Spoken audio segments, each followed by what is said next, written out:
கணபதியா, சங்கரையா, ரவியா, அவருடைய துணைவியாரெல்லாம் வந்திருக்கிறார்கள். கணேஷையா, அருண் பிரபையா, மற்ற திரு ஆரை அன்புள்ள கொண்ட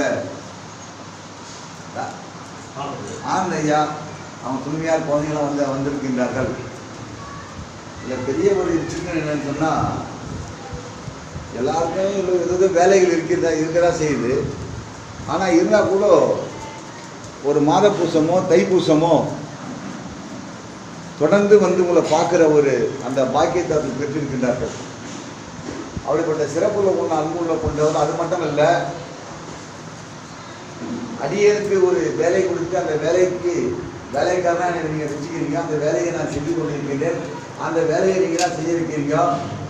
உங்களுடைய தலைமையிலே, உங்களுடைய பெயரிலே மதங்கள் நிறைவேற்றப்பட்டு அது எந்த ஒரு தங்கு தடை இல்லாமல் செயல்படுதுன்னு சொன்னால் அதுக்கு காரணம் திரு சங்கரையா, கணபதியா, ரவியா, இது போன்றவர்கள். கணேசியா கூட நாங்கள் பெரிய ஆச்சரியமாக இருக்குது. கணேசியாவுக்கு கிடைக்கிற கொஞ்சம் வருமானம் தான் கிடைக்கும். ஆனால் அவர் நிறைய பண்ணிடுவார். இல்லை கொடுப்பார் சாமி, கொடுக்கலாலும் கவலைப்படலை அவர் அப்படின்னு நினைக்கிறார். ஒரு முறை அவர் வந்து நாங்கள் 5000 ரூபாய் கொடுத்தாரு. கொடுத்துட்டு சொன்னார், சாமி பட்டியல்காரருடைய குரு பூஜை நல்லா பண்ணிடுங்க, செஞ்சிருங்க அப்படின்னாரு. அன்றைக்கி அவர் வந்தாரா இல்லையா தெரியல எனக்கு. அது செய்யப்பட்டது. அப்போ நினச்சேன், ஐயோ அவர் வாங்குறதே கம்மியான சம்பளம், நிரந்தர வேலை கூட இல்லை. ஆனால் இருந்தாலும் கடவுள் மீது இப்படிப்பட்ட அன்பு வைத்திருக்காரு. ஓ, அப்போ இறைவன் மீது இப்படிப்பட்ட அன்பு வைத்ததற்கு கை மேலே பலன் கொடுப்பதா சொல்லப்படுகிறது. அதுதான் சாமி கூட சொல்வார், எனக்கு 1 மடங்கு கொடுத்தா பல மடங்கு நான் கூட்டி தரேன்னு சொல்லப்படுது. அதுபோல் அப்படிப்பட்ட அன்புடையவர்கள், அது சிறப்புடையவர்கள். அதே போல் நம்முடைய மனத்துக்கு இன்ன வரைக்கும் என்னை விட்டு எவ்வளோ பேர் விலகி போயிருக்காங்க. நான் யாரையும் விளக்கல, அவங்களா போயிருக்காங்க, அதுவும் சந்தோஷம்தான்.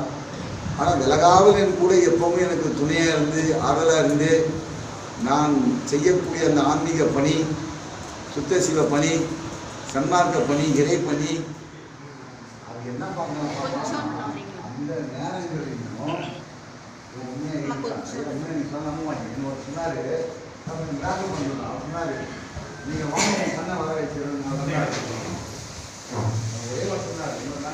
ஒரு நொடியில் வர வைக்கிறேன் சாமி. கூப்பிட்ட உடனே எனக்கு வேண்டிய படத்தில் நான் பார்க்கின்றேன், பேசுகின்றேன். மணிக்கணக்கில் அவரிடம் இறைவனை பற்றி கலந்துரை செய்கின்றேன். ஆனால் பணக்காரருடைய நட்பு ஏற்பட்டு விட்டால் பணம் தேவைப்படும். அப்புறம் வீடு கடிக்கும், கார் கடிக்கும், பங்களா கடிக்கும். அதுமாரி எண்ணம் போய்விடும். எண்ணம் போய்விட்டால் இறை சிந்தனை போய்விடும். அப்போ நீங்களே சொல்லுங்க, நீங்கள் என் கூட இருக்கிறீங்களா, இல்லை நான் பணத்தை தேடி போவான்னு கேட்டேன். அப்போ சொன்னால், ஐயோ அந்த மாதிரி ஒன்றும் செஞ்சிடாதீங்க, எனக்கு இது தெரியாமல் போய்விட்டது என்று சொன்னார். அப்போ ஐயாவை சொன்னால், பல நாடுகள்லேருந்து உங்களை அழைக்கிறாங்க, கூப்பிடுறாங்க, நீங்கள் ஏன் அதை மறுக்கிறீங்க, கேட்டாலே பல மடங்கு கிடைக்கும் என்று அவர் சொன்னார். ஐயா, நான் பெரும்பாலும் என்ன நினைக்கிறேன்னா, என்னை விட்டு போக வேண்டிய சில நண்பர்கள்லாம் அதே தான் போக வேண்டும். அதை இருக்க வேண்டிய நண்பர் நீங்கள், கணபதியா, சங்கரையா, ரவியா, ஏதோ இன்னும் ஒரு 2 போதும். இந்த வாழ்க்கை போதும். எனக்கு வேண்டியது ஆண்டவர் கொடுக்குறார். ஏதோ 1-2 பூஜை பண்ணுறேன். இந்த பத்மாமா இருக்காங்க, சிறப்பு அன்பு சகோதரி, அவங்களுக்கும் தெரியும். அவங்க கூட சொன்னாங்க, ஒரு வார்த்தை சொன்னாங்க, ஒரு விடாது நீங்கள் பண்ணணும்னு சொன்னால் உங்களுக்கு பின்னாடி தொடங்கிய மனங்கள், சாலை சபையெல்லாம் கூட பணமாக கொடுத்தது நீங்கள் தான் அதை தொடங்கி வச்சுக்கிறீங்க. நீங்கள் தான் அவங்களுக்கு வழிமுறை, இன்கம் டேக்ஸ், பல வழிமுறைகள்லாம் சொல்லப்படுது, அதெல்லாம் வளருது. ஆனால் உங்களுக்கு நாங்கள் பெரிதாக கொடுக்க முடியல, ரொம்ப கஷ்டப்பட்டு ஒரு விழாவை நீங்கள் நடத்துறீங்களே அப்படின்னு அவங்க சொன்னாங்க. அதுக்கு அர்த்தம் அவங்களுக்கு தெரியாது.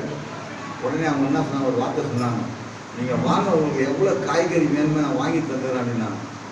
ஆனால் பாருங்கள், அவங்க அது பெரிய சிறப்பு தான். அவங்க வாங்கி கொடுத்த காய்கறி அதே மாதிரி 100 மடங்கு எனக்கு தேவைப்படுது.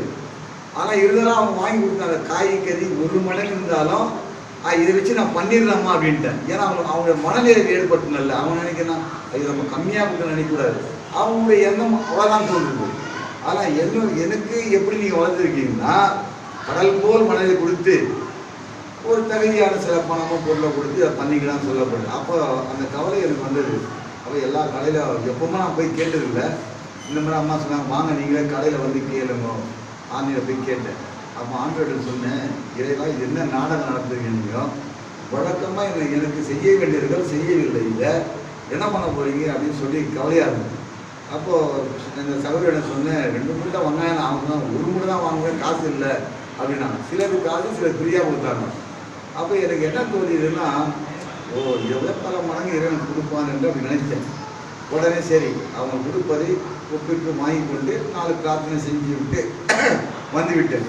உடனே ஒரு தொலைபேசி நண்பர்கள் என்னை பேசுகின்றார்கள். ஐயா உங்களுக்கு என்ன தேவைன்னு கேட்டார்கள். நீங்கள் என்ன கொடுத்தாலும் போதும் என்று சொன்னேன். அப்போ அவங்க சொன்னாங்க, ஒரு டன் வெங்காயம் வேணுமா, 2 டன் வெங்காயம் வேணுமான்னு கேட்டாங்க. எத்தனை டன்னு தக்காளி வேணும்?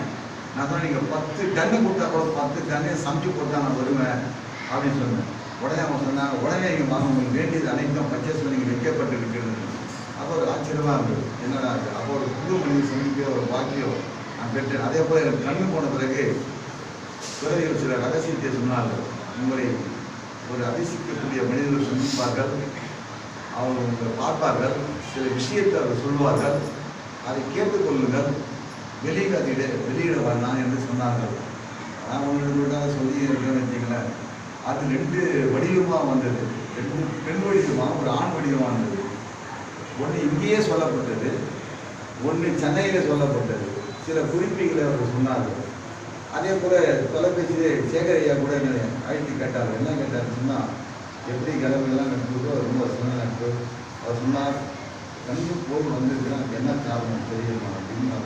அது கொஞ்சம் சொன்னால் நல்லாயிருக்கும். என் மனைவி எல்லாம் வந்து உங்களுக்காக அழுது கொண்டிருக்கிறார்கள், ஆனால் சந்தோஷப்படுகிறோம். அப்புறம் மேலே வந்து கூட ஏதோ ஒரு சாமிகள் சொன்னாங்க, உங்களுக்காக டெல்லியிலே நாங்கள் தண்ணீர் செலுத்தோட வேண்டிக் கொண்டிருக்கின்றோம் என்று சொன்னாங்க. அதே போல் சில பேர் என்ன சொன்னாங்கன்னா, மாதம் அந்த வெள்ளியை நான் வாங்கி தருகின்றேன், வடலூரில் நீங்கள் போட்டு விடுங்கன்னு சொன்னார்கள். அப்போ நான் சொன்னேன், அம்மா நீங்கள் தவறாக வேண்டிக் கொள்றீங்க, எதை போட்டாலும் வராது, அங்கே அன்னை கொடுப்போம் அவனை தான் நிப்பாட்டி வைத்திருக்கின்றான்.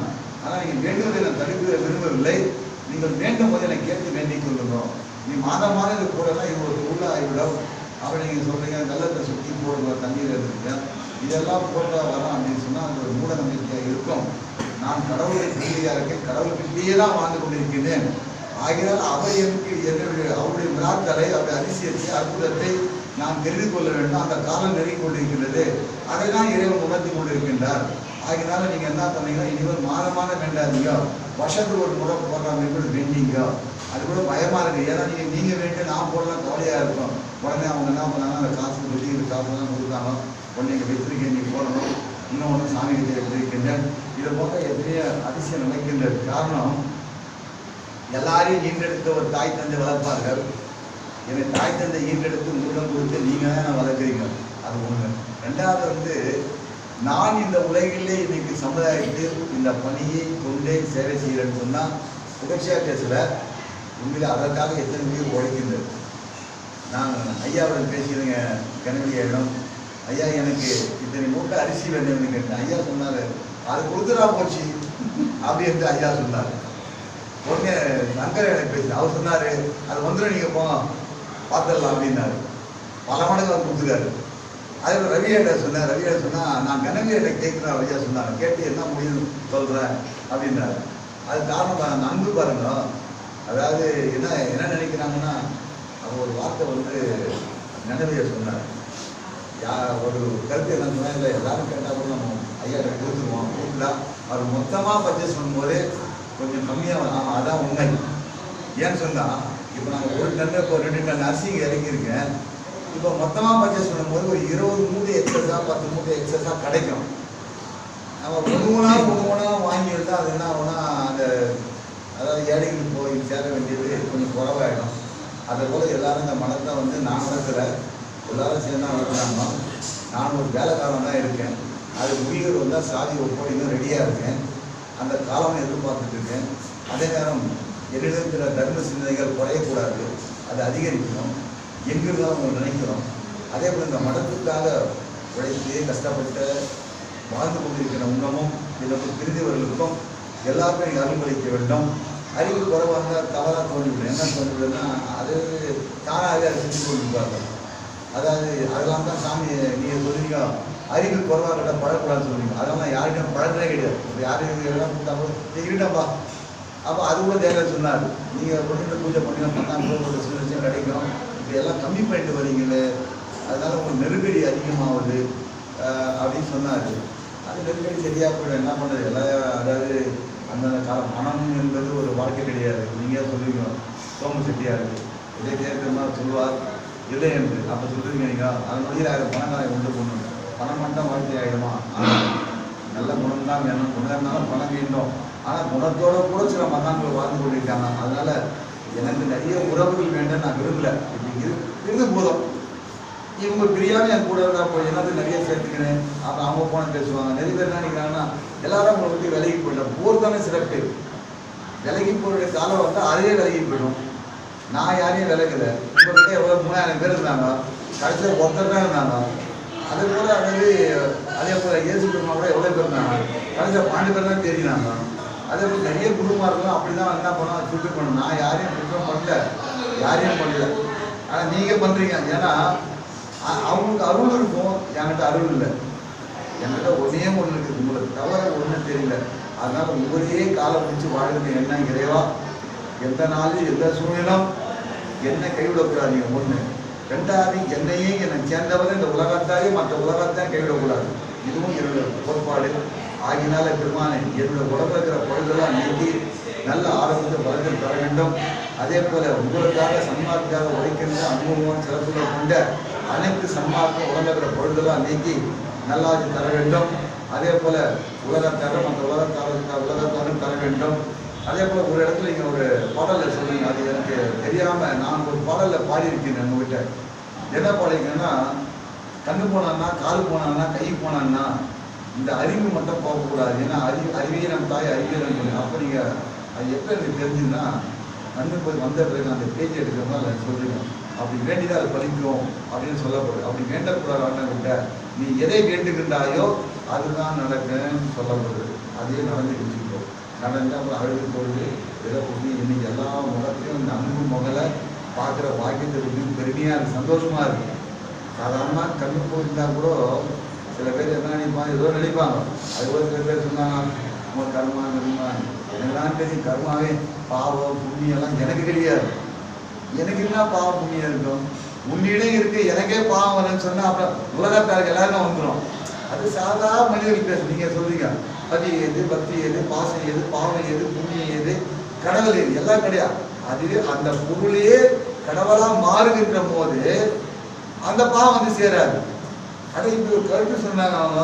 அப்போ நான் சொன்னேன், ஏங்க என்னங்க நீங்கள் பேசுங்க, பாவ புண்ணியமே என்ன வந்து சேராதுங்க. நான் இருப்பதே ஆண்டவன்கிட்ட தான். அப்போ இறைவன்கிட்ட இருக்கின்ற போதே எனக்கு பாவ புண்ணியம் வரணும்னா நான் இறைவன் வணங்க தேவையில்லையே. ஆகையால உண்மையா இறைவன் வணங்குறவர்களுக்கு பாவம் வராது. அப்படி வந்திருந்தாலும் வள்ளலார் அகவல்ல சொல்றார். வள்ளலார் ஆண்டவர் சொல்றார், மகனே அந்த பாவத்தை வாங்கி விலைக்கு மகிழ்க்க உத்தமம் ஆளுக்க. ஆகினால வள்ளலார் வந்து பாவம் வராது. ஆனால் சில அனுபவங்களை சில வழிகளை காட்டுறதுக்காக தான் அமையப்படுகின்றது. அதே போல் நான் பலவும் பத்திரமாக கூட நான் இந்த மனத்துக்கு செல்லும் போது அழுதேன். அப்புறம் மகன் கூட அந்த காலில் சில டைலாம் பேசி விட்டு அப்புறம் சொன்னால் இறந்துவோம் போல தெரியுது, இதுக்கப்புறம் அந்த உயிர் செயல்படாது, அவ்வளோதான் நம்ம நிலை முடிந்தது அப்படின்னு சொன்னேன். அப்போ அவன் மகன் கூட அழுதார். அழுது சாமி வேணார்.